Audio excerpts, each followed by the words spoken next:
What's up, everybody? It is me, KiNGAlpha. Hope everybody's doing great. So again, like I said, the videos are going to be coming back to back to back to back to back, and everything because obviously in freaking 5 days we're actually playing season 11. So I'm gonna be going over the runes this season. Just keep in mind I'm gonna showcase a little bit of what I'm gonna really briefly go over what levels you can get each of the runes at during the F5 and during the seasonal runes obviously, and then I'm just going to showcase it again by doing it personally on the other stuff. So let's do some F5 here. So we go over to these seasonal runes, and obviously it does the same thing like usual: 5, 10, 15, 20, 25, 30, 35, 40, 45, 50. So the runes have all been the same, how you get them. Now I'm not even going to really read these like too much, but some of them are really the same. A lot of these are the same, but some of them have gotten like buffed or nerfed. And some have actually been put in that are new that kind of will change the aspect of like certain classes, and some of them you can actually choose which ones you actually want to do. Personally, I would like to still see some more runes being added and everything, because I think, like, in all honesty, like, yeah, I mean, there's some that are just like cool, and just some of them are the same old, but some have honestly came back from like the like back from like season 7, which was like the weapon dance rune. That weapon dance can be give heal and all that type of stuff to Polax, which is awesome. And but yet they still kept like the CC immunity, the 5-second CC immunity and things like that. So um honestly, in terms of like certain classes, I feel like they definitely have given runes to certain classes that have been played a lot more.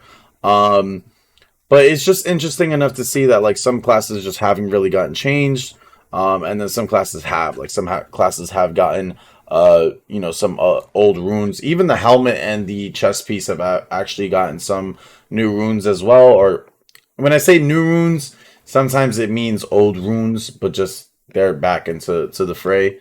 As well, some runes have been buffed as well, but we're gonna get a patch note soon in terms of seeing all the buff changes and all that type of stuff. Um, but like I said, in any time of this video, if you do wanna, like, I know I was going really fast, but like I said, I'm gonna showcase all of these in a second. Plus, you're gonna be able to see all of these in 5 days. So let's go over the runes first for the weapons. I'm sorry, my ear is like fucking irritating me right now. So I'm just gonna basically click it this way, and I'm gonna have this fully clicked off. I'm also gonna move my camera just down here. I know it's like really weird in the corner right there, but just to see which weapon I'm talking about as well in terms of the runes. So I'm not going to equip any of them. You guys obviously know the rune power is 5, so you can kind of do the math in terms of what you can and cannot equip. So we have the same runes for Nodachi, except the Cursed Blade did get buffed from 40% of health drain gained, or, well, sorry, 40% of the health gained from life drain is converted into damage dealt against your enemy. Now it's gone up to 60%. So it did get a 20% boost, and 20% is a lot. But the other two runes have basically stayed the same. If I'm wrong, I'm sorry. But I don't remember. I do remember this being all the same. If it's not, then I am sorry about that. Next we have the Maul. So the Maul got a new rune that is gonna make Maul basically OP this season. Which is, so we have the dodge distances increased by 20%, but they brought back the stamina regeneration is increased by 25%. So Maul is gonna be insane this season due to the fact of having stamina regeneration plus the dodge distances increased. You're basically never going to really run out of stamina unless you're really bad at, controlling your stamina and everything. One thing I will say, though, I really do wish they would change this River Rush and put in some new rune. Like I've said before, I really want to see on Maul that they give a rune to the other ult, the Thunder of War or Forge of War, whatever it's called, to give it some type of CC immunity, unless it's, by choke. Because I feel like that Maul ult will become very viable if you just can't get stopped by certain things unless it's a choke skill.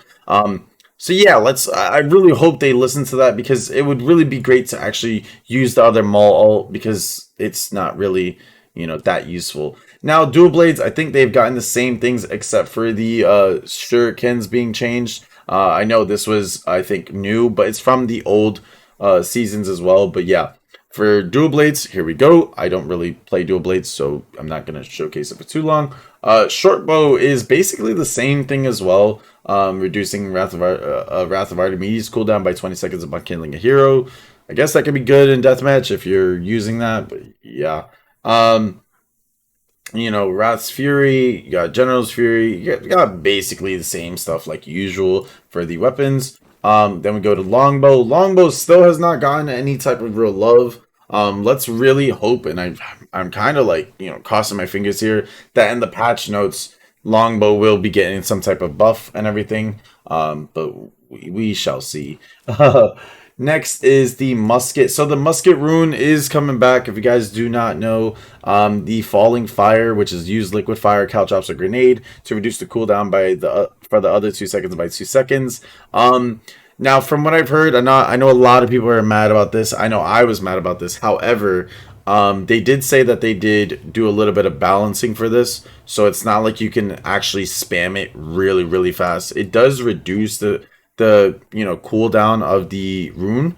However, it's not like crazy. It's just, it does reduce it, but not to what it was, I believe, in season 8, where people could just chuck nonstop and it was super annoying. You couldn't use any, weapon. You couldn't use your units because it was just like constantly just caltrops and liquid fire. I think it's still going to be a good viable option, but I think also using the Flaming Blaze is still really good for still popping heroes as well as the Grape Shot as well.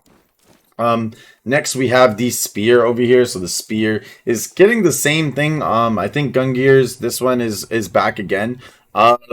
Personally, this could exchange, you could exchange Hurricane's Edge for this, but I still like Hurricane's Edge. And you still get this increase all defenses by 70. So yeah, I don't know. Personally, I think I would like to see some new spear runes, but like I said, some runes are good, some runes are bad, and all that type of stuff. But now we have it that again, Polax is gonna have another season of dominating. Of Weapon Dance now gives 20% of your maximum health for over 5 seconds. You also have the skill grants 5-second immunity to crowd control effects except choke. And then you also have, upon entering battle, your maximum health is gradually increased over 300 seconds. So the thing is, you can do 2 different types of Polax builds. You can do a full toughness Polax build, use Weapon Dance, use the maximum health, and go crazy with the health. Or you could still do the 5-second grants CC immunity to all crowd control effects.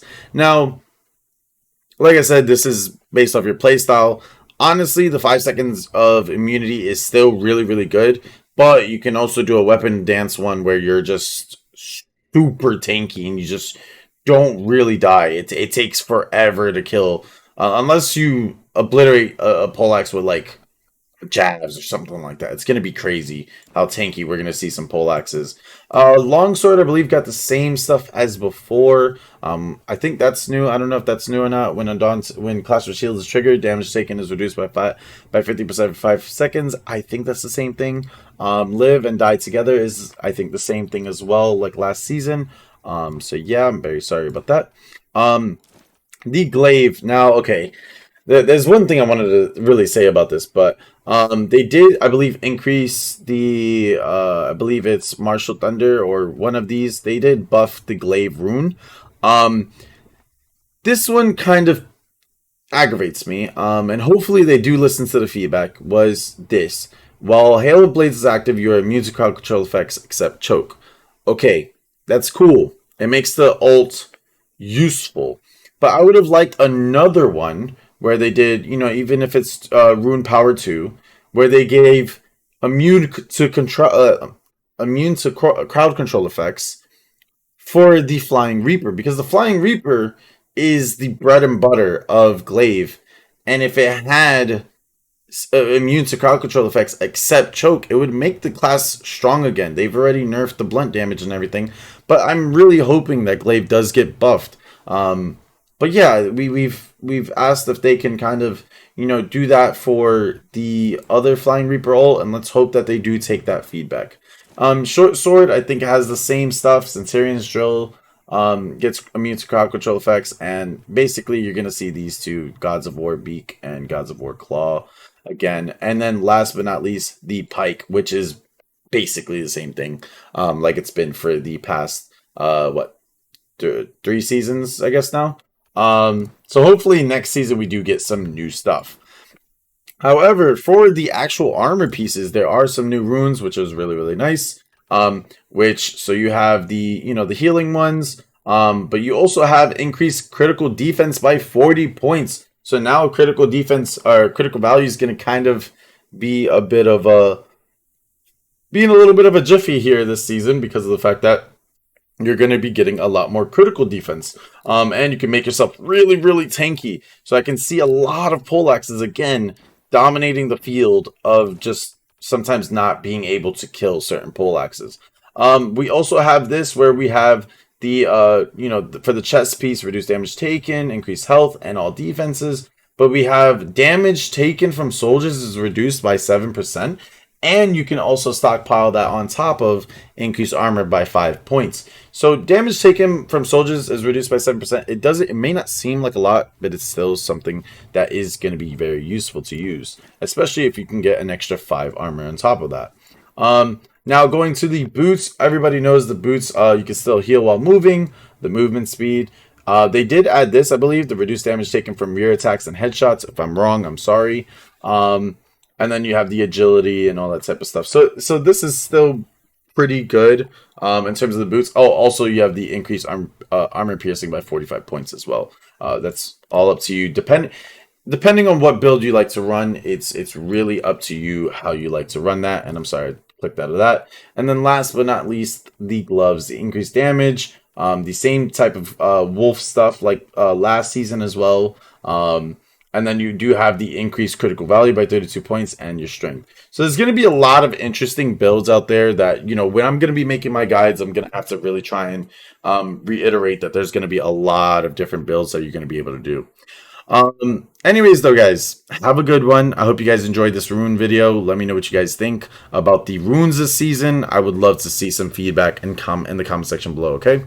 Peace out. Don't forget to like and subscribe, and I'll catch you guys later. Peace.